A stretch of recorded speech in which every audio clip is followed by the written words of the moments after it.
Hey guys, I'm DC Conner. Today I'm doing a collection review for Archieluxury. Those who don't know who Archieluxury is, he's the man behind the Archieluxury channel here on YouTube. And if you have ever had the slightest interest in watches, chances are you have come across one of his videos because he's been making them for a long time. He's also the man who first started doing YouTube videos about watches, and he's the man who is probably the most honest watch YouTuber. He's the man who invented first wristwatch check, the man on the moon, and Rolex Explorer Polar. Well, he not invented the Polar, but he put it in so many people's collection that he made that watch very popular. Below the surface, I think there's a genuine human being out there.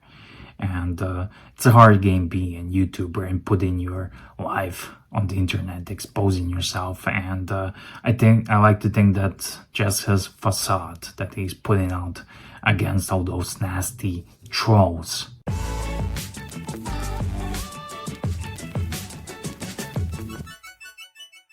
So the first watch I'm looking at here is the Patek Philippe Calatrava 5196. In yellow gold, and this is a 215 movement manual wound 37 millimeters, and it does, I have to tell you, this is one of my grail watches. I hope to add this in my collection one day, and it's just quintessential yellow gold manual wound classic Patek Philippe Calatrava. This is Patek Philippe for me, and I think you cannot do much better when it comes to dress watches, and not just dress watches. This is the watch I would try to wear every day if I would ever have it, because it's that good and I like it that much. The next watch I'm looking here is Patek World Time, and it's just gorgeous. 5110, 240 micro rotor movement, it's just beautiful. Also, when you think about Patek, you think about World Time. I cannot say enough how much do I like this piece. Some people say it's too small, has short hands and whatever, yada. I do love it, and this is a piece to die for. And this is a mini Patek sub-collection that shows that someone is true, genuine horological aficionado. Next watch I'm looking here as the annual calendar. It's the first annual calendar, 5035, 315 movement, and like I said, it's the first annual calendar. Patek invented annual calendar as a complication, and it's not like the modern annual calendar. You can see the early 90s dial design and layout and the fonts and everything, but I know the story, how he got it, how he got rid of it, how he had to sell it for his personal reasons, and how he got it back. And I think it has a special place in your collection, and it truly is a piece. This is an heirloom. All of these watches are heirloom pieces. Lastly, I'm looking here at the box as another Calatrava, and this one is 5127. Looks like 5107, the first Calatrava you had, and it's just wonderful. And seeing these two Calatravas next to each other, you may think this is redundant. You don't need two Calatravas in your collection. And just looking at the collection as the whole unit, it could be one as you can leave one out, you can sell one to get something else. But if it was me, I would keep it, because I like simple dress watch. I like complicated watches, I like chronographs and whatnot, but simple dress watch, it's so hard to make something simple that works, and you need to see Calatrava in person to pass judgment on it. It's too boring, it's an old man watch and whatever. But this is the antithesis of a Rolex, especially Rolex today. and what Rolex today represents, and that's like some sort of a status symbol in this. This is just a under the radar, off the beaten path watch that only a true watch enthusiast wears, and that's what attracts me to Calatravas, and truly one of my great watches. It's just beautiful. Next here we have a Rolex Explorer II. It's a modern one, 42 mils, a bigger one. I remember when Archie spoke about getting his first Polar, and lots of you viewers and the comments are saying, "Oh, that's ugly Rolex. It's a dog. Why do you need that?" And he got a lot of criticism before getting it, but then he got it, and he showed people what is a bargain. And if you are watching Archie, if you can look through his shtick or facade, you can learn a lot. You can learn a lot, and he truly delivered a bargain. This was a bargain GMT watch from Rolex, and lots of people did not like it, but nowadays it's a great watch for so many people out there, and this is one of the excellent examples of influencer. Archie as an influencer, and he influenced a lot of people to buy this watch, and as I mentioned in my intro, lots of people have this watch in their collection and they're swearing by it, and they're pretending they don't like Archie, but you have to admit it to yourselves, before Archie, this watch was not on your radar. Next watch we have an icon.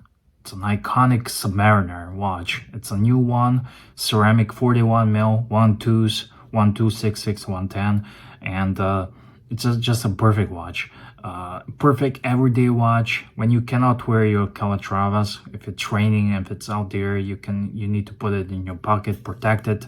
But this is just a great watch to wear every day. It's a beater, and I think in your collection you need to have some good stainless steel and bracelet watches that you can beat around. Also, another Rolex Archie added to his collection is the Milgauss Z Blue.